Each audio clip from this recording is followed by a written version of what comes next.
حضرت خالد ابن الولید رضی اللہ عنہ اسلام کی تاریخ کے سب سے عظیم سپہ سالاروں میں سے ایک تھے۔ آپ قریش کے ایک معزز خاندان سے تعلق رکھتے تھے اور بچپن ہی سے گھوڑ سواری، تلوار بازی اور جنگ کی اسٹریٹجی میں مہارت حاصل کر لی تھی۔ آپ کی سوچ تیز، فیصلے مضبوط اور ہمت لاجواب تھی، اسی لیے آپ اپنے دور کے بہترین فوجی لیڈرز میں شمار ہوتے تھے۔ اسلام قبول کرنے سے پہلے حضرت خالد رضی اللہ عنہ نے کئی جنگوں میں مسلمانوں کے خلاف حصہ لیا، جس میں جنگ احد بھی شامل ہے۔ احد کے میدان میں ان کی اسٹریٹجی نے جنگ کا رخ بدل دیا تھا، لیکن وقت کے ساتھ انہیں احساس ہوا کہ سچائی اسلام میں ہے۔ آخرکار انہوں نے دل سے اسلام قبول کر لیا اور مدینہ جا کر رسول اللہ صلی اللہ علیہ وسلم کے ہاتھ پر بیعت کی۔ جب رسول اللہ صلی اللہ علیہ وسلم نے ان کی صلاحیت اور ہمت دیکھی تو انہیں سیف اللہ یعنی اللہ کی تلوار کا لقب دیا۔ یہ صرف ایک نام نہیں تھا، بلکہ ان کی شجاعت اور وفاداری کا اقرار تھا۔ ان کی بہادری کا سب سے مشہور واقعہ جنگ موتا ہے۔ یہ جنگ بہت نازک صورتحال میں لڑی گئی تھی۔ مسلمانوں کی فوج کم تھی، جبکہ دشمن کی تعداد کئی گنا زیادہ تھی۔ اس جنگ میں پہلے 3 سپہ سالار حضرت زید ابن حارثہ، حضرت جعفر طیار اور حضرت عبداللہ ابن رواحہ رضی اللہ تعالی عنہ ایک کے بعد ایک شہید ہو گئے۔ لشکر میں بے چینی پھیل گئی اور ہر طرف خطرہ بڑھتا جا رہا تھا۔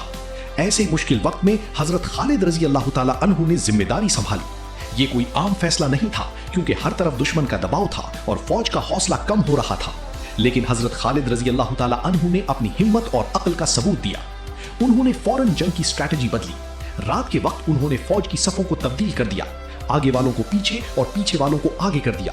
صبح جب دشمن نے یہ منظر دیکھا تو انہیں لگا کہ مسلمانوں کو نئی مدد مل گئی ہے۔ یہ ایک زبردست سائیکولوجیکل اسٹریٹجی تھی جس نے دشمن کے حوصلے ہلا دیے۔ پھر حضرت خالد نے مختلف جگہوں پر چھوٹے چھوٹے حملے کیے، جس سے دشمن کنفیوز ہو گیا۔ انہوں نے جنگ کو اس طرح کنٹرول کیا کہ مسلمان دھیرے دھیرے پیچھے ہٹ کر محفوظ ہو گئے۔ یہ صرف بچاؤ نہیں تھا، بلکہ ایک عظیم فوجی کامیابی تھی۔ روایت میں آتا ہے کہ اس جنگ کے دوران حضرت خالد کی کئی تلواریں ٹوٹ گئیں، لیکن انہوں نے ہمت نہیں ہاری۔ ان کی شجاعت اور لگن دیکھ کر ہر سپاہی کا حوصلہ بڑھ گیا۔ جب یہ لشکر مدینہ واپس پہنچا تو رسول اللہ صلی اللہ علیہ وسلم نے ان کی بہادری کو سراہا اور انہیں سیف اللہ کا لقب دیا۔ یہ لقب ان کی زندگی کا سب سے بڑا اعزاز بن گیا۔ حضرت خالد نے صرف موتا ہی نہیں، بلکہ اس کے بعد بھی کئی جنگوں میں حصہ لیا اور ہر جگہ اپنی بہترین اسٹریٹجی اور بہادری کا ثبوت دیا۔ آپ نے عراق اور شام کی فتوحات میں بھی اہم کردار ادا کیا۔ ان کی زندگی کا ایک اور پہلو یہ بھی ہے کہ اتنی ساری جنگوں میں حصہ لینے کے باوجود ان کا انتقال بستر پر ہوا۔ یہ بات انہیں خود بھی حیران کرتی تھی۔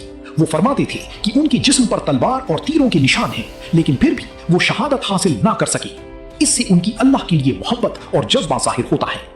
حضرت خالد ابن الولید کی زندگی ہمیں یہ سکھاتی ہے کہ اصل بہادری صرف جسم کی طاقت نہیں، بلکہ دماغ کی تیزی، صحیح فیصلہ، صبر اور اللہ پر پورا بھروسہ ہے۔ اگر آپ کو حضرت خالد ابن الولید کی یہ بہادری کی کہانی پسند آئی ہے تو لائک ضرور کریں اور اپنے دوستوں کے ساتھ شیئر کریں، تاکہ سب کو ان عظیم اسلامی ہیروز کی زندگی سے سبق مل سکے۔